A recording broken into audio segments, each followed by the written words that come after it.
Alhamdulillahi Rabbil Alamin, thumma salatu wassalamu ala rasulillahi wa ba'd. Aujourd'hui, vous aurez honte de votre pasteur Thierry le Russophone. Il est tellement si nul que vous aurez très honte de l'avoir comme votre pasteur. Et cette vidéo s'adresse particulièrement à ceux qui ont osé mettre leur espérance dans les enseignements de ce pasteur. Vous êtes sans ignorer que c'est un pasteur prétentieux qui prétend maîtriser la Bible et le Coran et qui prétend corriger le docteur des pasteurs. Mais regardez ce qui va suivre. Vous n'allez pas croire en vos oreilles. Frère, mets une deuxième vidéo rapidement. C'est déjà fini, mets une deuxième vidéo. Ce qui m'étonne, c'est quoi? C'est que les chrétiens font souvent allusion à des prophéties bibliques dans l'Ancien Testament, mais qui n'ont rien à voir avec Jésus. C'est ce qui m'étonne. Parce que quand les frères ont dit Ésaïe 9:5, d'ailleurs, nous étions en train de l'aider à lui rappeler les versets. Un fils nous est donné, un enfant nous est donné, un fils nous est donné, la donation reposera sur son épaule, on l'appellera admirable, conseiller, Père éternel, Dieu puissant, prince de la paix. Mais cette prophétie n'a rien à voir avec Jésus. Mais Jésus lui-même a sa propre prophétie qu'il a utilisée dans les livres d'Ésaïe. Maintenant, entre moi et les chrétiens, qui aime Jésus plus que l'autre? Moi, je vais citer une prophétie que Jésus lui-même a utilisée, une prophétie d'Ésaïe. Mais Ésaïe 9, Jésus n'a jamais fait allusion à cela. J'ai lu ici dans le livre des chrétiens catholiques, Charles de Hels, page 92, copie 92, écoute ce qu'il dit sur eux. Et même les chrétiens catholiques vont changer. Page 92, les signes d'Emmanuel. Ésaïe 7, 17, 10 à 17. Samarie et Damas, les ennemis de Juda, royaume disciples, profitant d'une situation internationale difficile, veulent imposer un nouveau roi à Jérusalem, le fils de Tabel. Ésaïe chapitre 7, verset 6. Nous sommes dans les années 740. Dieu, cependant, a promis fidélité à la dynastie davidique dont Akaz est légitime descendant. Il ne s'était dit là-bas. Akaz, pourtant, est tenté de s'appuyer sur le roi Teglaphalassar d'Assur pour esquiver le coup de ses ennemis. Mais le seul appui n'est-il pas Yahvé? Ésaïe va trouver le roi et lui donne deux signes. Regarde les signes, on vient avec les signes. Voici que la jeune femme est enceinte et enfantera un fils et lui donnera le nom d'Emmanuel.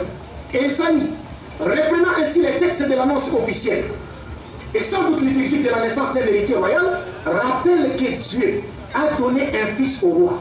Il s'agit d'Ézéchias, né à 740. Cet enfant est le signe que Dieu n'a pas oublié le roi ni sa promesse à David. Emmanuel s'est traduit Dieu avec nous.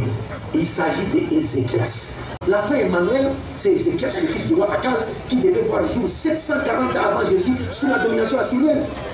Il n'a rien à voir avec Jésus. Mes frères, vous voyez maintenant, voilà le livre qu'on appelle docteur. Vous voyez qu'il faut dire non. Comment tu vas dire Ésaïe 9:5 et Ésaïe 7:14 parle de quelqu'un qui a vécu là-bas dans l'ancien qui est mort maintenant? Assyrus, roi Assyrus. Mon frère, pourquoi? Je ne sais pas si vous avez bien entendu ce qu'il a dit. Avant d'arriver à notre but, premièrement, il attribue des choses mensongères par ignorance au docteur des pasteurs. Il nous dit que le docteur a dit que le roi en question, dans Ésaïe 9:5, il s'agit d'Assyrus. Mais le docteur, il n'a jamais dit qu'il s'agit d'Assyrus. La fin Emmanuel, c'est Ézéchias, le fils du roi Akaz, qui devait voir jour 740 ans avant Jésus. Comment tu vas dire Ésaïe 9:5 et Ésaïe 7:14 parle de quelqu'un qui a vécu là-bas dans l'ancien qui est mort maintenant? Assyrus, roi Assyrus. Là déjà, c'est un grand mensonge d'un pasteur qui prétend avoir le Saint-Esprit, qui ment ouvertement, sans aucun remords, sans aucun scrupule. En fait, il est dans la confusion totale. C'est un pasteur qui ne connaît pas qui est Ézéchias en fait. Il ne connaît pas qui est Ézéchias. C'est quelqu'un qui pense que Ézéchias, c'est un roi étranger, qui n'est pas israélite. Et pour lui, dans son ignorance, il pense que Ézéchias, c'est Assyrus. Or, Assyrus, c'est un roi perse qui a vécu entre 485 et 465 avant l'ère chrétienne. Or, Ézéchias, non seulement il n'est pas un Perse, comme Assyrus, mais plutôt un descendant de la maison de David, et qui a vécu non pas dans les années 400 avant Jésus-Christ, mais plutôt dans les années 700 avant Jésus-Christ. C'est-à-dire, entre les deux hommes, il y a 3 siècles. Il y a plus de 3 siècles d'écart. Mais vous aviez un pasteur qui est totalement confus. Il n'a même pas le niveau pour comprendre sa propre Bible, encore moins l'explication du docteur des pasteurs. Maintenant que vous êtes dans le bain, écoutez maintenant son ignorance sur la personne d'Ézéchias. En rappel, Ézéchias, c'est le plus grand roi de Juda. en matière de confiance en l'Éternel son Dieu. Comme cela est rapporté dans 2 Rois, le chapitre 18, le verset 5, et dans le chapitre d'Ésaïe 37, et dans énormément d'autres passages de la Bible. Mais Thierry, il pense que Ézéchias, c'est un roi païen, c'est un roi étranger. Ça veut dire qu'il ne comprend absolument rien de ce que le docteur des pasteurs explique. Il ne connaît même pas sa propre Bible. Écoutons-le. Lis-moi ça. Ésaïe 7, verset 13 à 14. Oui. Ésaïe dit alors. Ésaïe dit alors. Écoutez donc. Maison de David. Pour tirer les musulmans, il ne faut pas lire beaucoup. Le verset sur lequel il s'appuie là. Prends ça. Relis avec la foule, tu vas voir que c'est un menteur. On dit maison de David. Ézéchias là, il fait partie de la maison de David. Qu'est-ce que on dit maison de David. Ézéchias là, il fait partie de la maison de David. Qu'est-ce que Vraiment, le mec, il ne sait même pas que Ézéchias, c'est un roi de Juda. C'est le plus grand roi de Juda en matière de confiance en l'Éternel. Il ne sait pas ça. Quel misérable. Tu es effectivement vraiment misérable, Thierry. Mais oui, c'est clair. Pour tirer les musulmans, il ne faut pas lire beaucoup. Le verset sur lequel il s'appuie là. Prends ça. Relis avec la foule, tu vas voir que c'est un menteur. On dit maison de David. Ézéchias là, il fait partie de la maison de David. Qu'est-ce que la chose se passe en Israël. Hein. C'est dans le pays là que ça se passe pas ailleurs. Et toi, tu fais sortir ça, plus que c'est Ézéchias. Vous voyez, il pense que Ézéchias, c'est ailleurs quoi. Il pense que Ézéchias, c'est le roi païen Assyrus. Quel misérable. Comment tu vas dire Ésaïe 9,5 et Ésaïe 7,14 parle de quelqu'un qui a vécu là-bas dans l'ancien monde qui est mort maintenant. Assyrus. Roi Assyrus. On dit maison de David. Ézéchias là, il fait partie de la maison de David. Qu'est-ce que la chose se passe en Israël. Hein. C'est dans le pays là que ça se passe pas ailleurs. Et toi, tu fais sortir ça, plus que c'est Ézéchias. Tu es trop nul. Tactiquement, techniquement, tu dois être saturé dans la tête. Tu dois avoir des problèmes.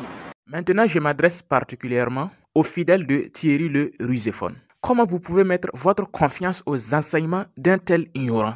Un pasteur qui ne connaît même pas sa propre Bible, qui ne connaît même pas qui est Ézéchias. C'est sur ce pasteur, c'est sur ce prétendu pasteur que vous mettez votre fiance. Quelqu'un qui ne connaît même pas sa propre Bible. Il faut vous chercher, hein. Vous êtes en face d'un ignorant égaré qui vous égare par ses enseignements. Vous aviez vu de vos propres yeux que c'est un vrai nulard. Quant à Thierry lui-même, toi tu ne maîtrises pas ta propre Bible, tu ne connais même pas ta propre Bible et c'est le docteur des pasteurs que tu veux corriger. Tu vois que tu es très ridicule. Tu fais tellement pitié, tu respires l'ignorance. Et quant aux autres chrétiens qui ne sont pas les fidèles de Thierry le Ruséphone, moi je ne vous comprends pas. Non seulement vous voyez que c'est un ignorant de la parole, ça c'est un. Deuxièmement, vous n'aviez pas confiance en lui lorsqu'il vous prêche la Bible, lorsqu'il vous prêche la doctrine du branhamisme, lorsqu'il vous prêche le message du faux prophète William Branham. Vous n'aviez pas confiance en son christianisme, en ses prédications sur le christianisme. Mais bizarrement, quand il parle de l'islam, vous avez confiance en lui. Vous mettez toute votre fiance en lui. Est-ce que vous êtes sérieux avec votre propre personne? S'il n'est pas fiable lorsqu'il vous prêche le christianisme, lorsqu'il vous prêche le message du temps de la fin, c'est pas quand il va prêcher l'islam qu'il sera véridique. C'est un menteur, un ignorant. Mais comme vous avez la rage de l'islam, comme vous êtes animé par le diable, vous gobez ses enseignements sur l'islam, mais lorsqu'il vous enseigne sur le christianisme branhamique, vous vous déconnectez pour ne pas l'écouter. Vous témoignez auprès de Dieu de votre propre condamnation. Mais oui, c'est clair. En définitive, Thierry le Ruséphone, tu disais que le docteur était misérable. Alors, finalement, qui est le misérable, Thierry? C'est moi ici, voilà, je suis là. Tu disais aussi que le docteur était c'est un menteur. Donc, en définitive, qui est le menteur maintenant? C'est moi ici, voilà, je suis là. Tu disais aussi que ton docteur était un vaurien, hein? Voilà le lit qu'on appelle docteur. Vous voyez qu'il faut rien, non? En clair, qui est vraiment le vaurien maintenant? C'est moi ici, voilà, je suis là. Qui est le pasteur nulard qui ne sait pas que Ézéchias fut un roi de Juda? C'est moi ici, voilà, je suis là. Qui est le pasteur vaurien qui ne sait pas que Ézéchias était un Israélite? C'est moi ici, voilà, je suis là. Qui est le pasteur ignorant qui ne sait pas que Ézéchias était un descendant de David? C'est moi ici, voilà, je suis là. Qui est le pasteur dont son Saint-Esprit est un vrai nulard? C'est moi ici, voilà, je suis là. Thierry, répands-toi, c'est mieux. Je sais que c'est les démons qui te fatiguent. الحق وزهق الباطل إن الباطل كان زهوقا